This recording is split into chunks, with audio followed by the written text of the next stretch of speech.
The next area I'm going to cover is fire doors. What is the function of your fire doors in your workplace? Well, they stop the spread of fire, smoke and heat getting onto the escape routes, and they prevent the spread of fire throughout the building. They provide a minimum of 30 minutes resistance to fire, smoke and heat to a compartmentalised safe area. A lot of care homes, you've got to have compartments. Progressive horizontal evacuation, your fire doors are critical, so make sure they're going to fulfil the function.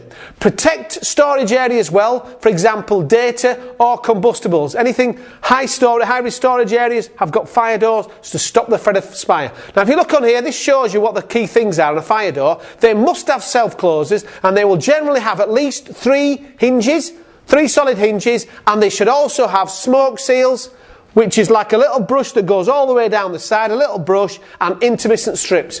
Big thing, look at the door, let it see if it shuts properly, and look and see if you see a gap. Anything more than a couple of millimetres without excess brushes, it's not adequate. Look at all your fire doors, and they're the sort of things that you should check. What about vision panels in doors? Now generally all doors where possible should have vision panels, and this prevents accidents occurring from people opening the door. No, whack, smack them in the nose, yeah, that's why they've got vision panels. They don't have to, but it's a good idea. Now in a fire and emergency, a vision panel allows you to see that past the fire door an area is safe, so you can actually see through the vision panel. However, these vision panels should have 30 minutes fire resistance, so make sure any glass in a fire door, usually it's got the Georgian wire glass and it'll have a rating on it, and it should be rated to 30 minutes. Now, should you use a lift in a fire? Should you? No, why not? There's 3 reasons. The main reason is it might break down. The second reason is people wait for lifts. And the third one is the lift might actually open where the fire is. Now, unless yours is an evacuation lift, which a lot of buildings do not have evacuation lifts, unless it's an evacuation lift, you do not use your lift in the event of a fire. You do not use it. I went to a care home, 3 stories, with a lift. I said to the manager, you need to put a sign like this one here, saying do not use the lift in the event of a fire. He said, no I don't. There's a sign inside the lift says that. You're in. Make sure you put signs like this on your lifts to make sure people know that they're not supposed to use them. Should you take risks with your own personal safety? Should you? No.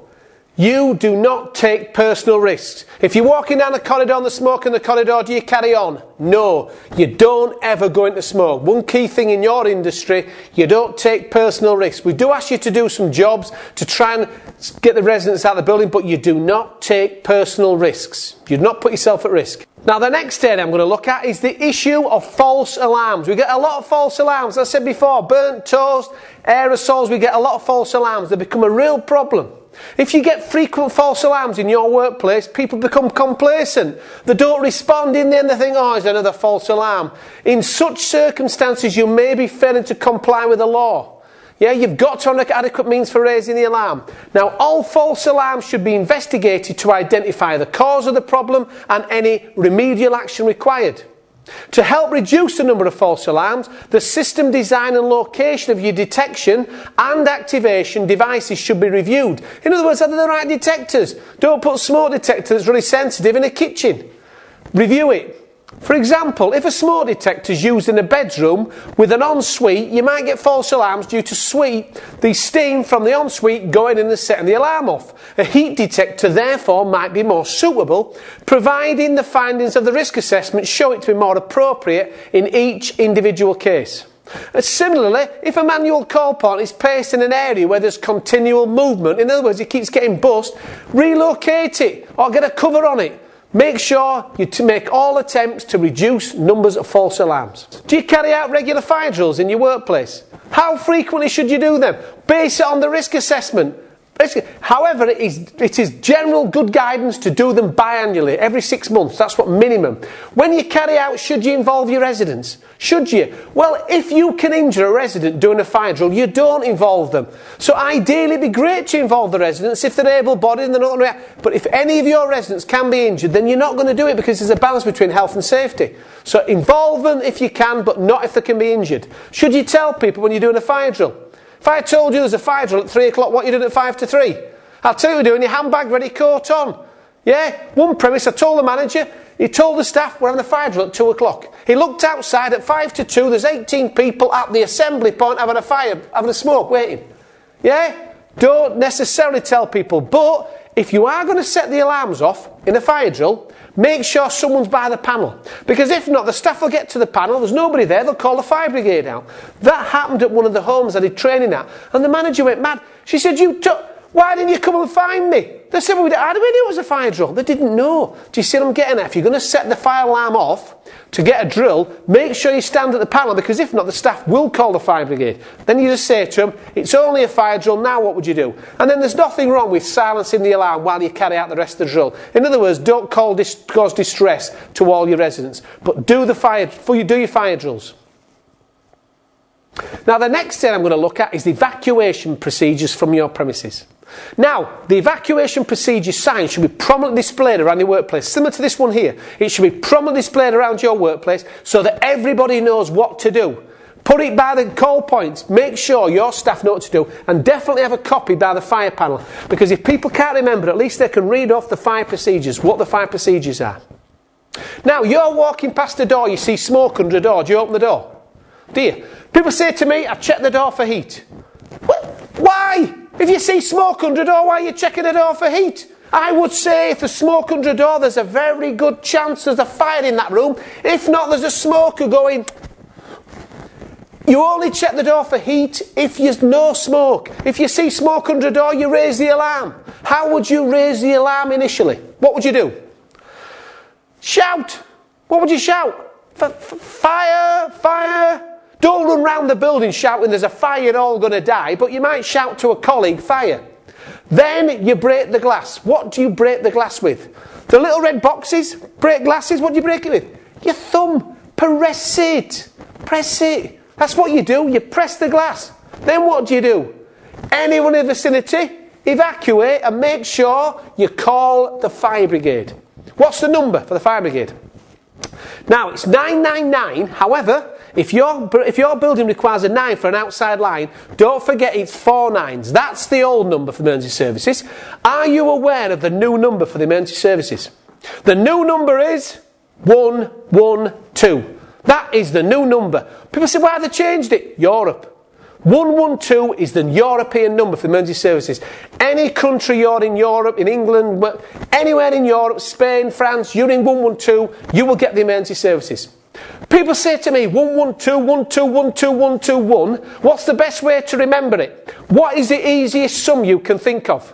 1 plus 1 is 2, that's the way I remember it. Ring the emergency services, get through to the fire brigade. What information do they want of you? The address. Which address do they want? The address where the fire is. Do you know how many people give us their home address?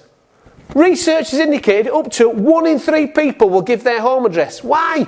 They're panicking. You should know the address. Where's the address of your premises? It should be on a laminated sheet. The address, postcode, everything that you have to pass across to emergency services should be on a sheet by the phone. Your manager should put that down so you're not thinking where it is, you're reading it off. Find out where this is, if not, produce a sheet, because in a panic situation, people forget addresses, forget information. You should be reading off the directions to that premises and just tell them, I've discovered a fire, and they get the address, anything that's relevant. That's what you should do on discovering a fire. What is the first thing you should do on hearing the alarm in your workplace? Now, this will depend on various workplaces, but generally what happens is you will go to your assembly point. Now, if you've got a full evacuation strategy and all the residents can evacuate themselves, your assembly point might be outside. Generally, the assembly point in buildings will be at the fire panel. That's where you're going to your assembly point. Now, don't leave residents in an awkward position or in a dangerous position, but as soon as you can, you should get to the fire panel. When you arrive at the fire panel, you're the first one there, the alarm's going off, there's nobody else around you at the fire panel. What's the first thing you should do? Call the fire brigade. People say, I'll go check first, make sure. No, you call the fire brigade. Yeah, you call the fire brigade first, because if not, you might forget to call the fire brigade. You're in a high-risk industry. You call the fire brigade. Now, if you keep getting loads of false alarms and the fire brigade keep coming, and they say to you, look, you're going to have to start checking now to cut down these false alarms, well, all you ask the fire brigade for is, no problem, I will check first, but could you do us a favour? Just put that in writing to us. In other words, so our risk assessment's changed. So generally, you get to the fire panel, you call the fire brigade. Once you've called the fire brigade, you can get all the information necessary, yeah? All the information necessary, details, how many people you've got in there, the fact that you're a care home, any relevant information, you give them that. Then what do you do? What do you do? Then 2 people are sent to investigate. They're sent to investigate. Minimum 2 people should be sent to investigate. You should be able to identify on your panel. Look at this picture. This gives you an indication of the sort of thing on a fire panel. You'll have a zone on your fire panel. Some fire panels are really good. It tells you the exact location. It might say smoke detector, lounge, flat 6, bedroom 7, whatever. Or it'll be zoned like this, bedrooms 1 to 6. What you will do now is you will go to check this zone.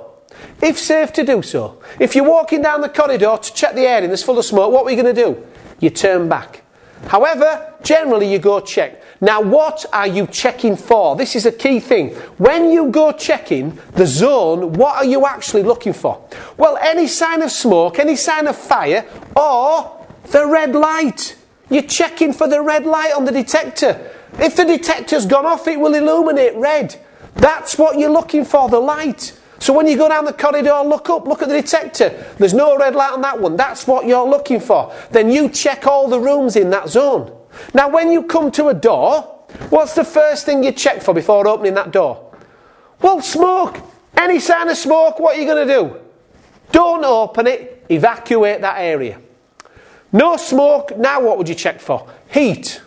Back of your hand, you now feel for heat through conduction. Check the door first, then the handle. Any sign of heat, do you open that door? No. What do you do? Evacuate that zone. No smoke, no heat, crack the door open a little bit. As you crack the door open, smoke comes out, what do you do? Leave it. Do not open that door. Do not open that door. Right, you open the door, you open the door, there's no smoke. You look in the room. There's a fire in a room. There's a fire in the room, small bin on fire or something like that as a resident in that room. Should you go in that room? Well, I can tell you now, you should not attempt to enter a room involved in fire. Because if you go in a room and you're breathing in smoke, are you taking risks? Yes, you are. Now, what might you do if safe to do so and trained to do so? Attempt to put the fire out. If you can put that fire out, you don't have to go in the room. If you can put that fire out and save that resident's life without taking your own risks, that is what I would argue you should do. Now, there's no legal requirement anyone fights fires, but can you understand what I'm saying is, fire in a room, resident in there, you shouldn't go in the room, put it out.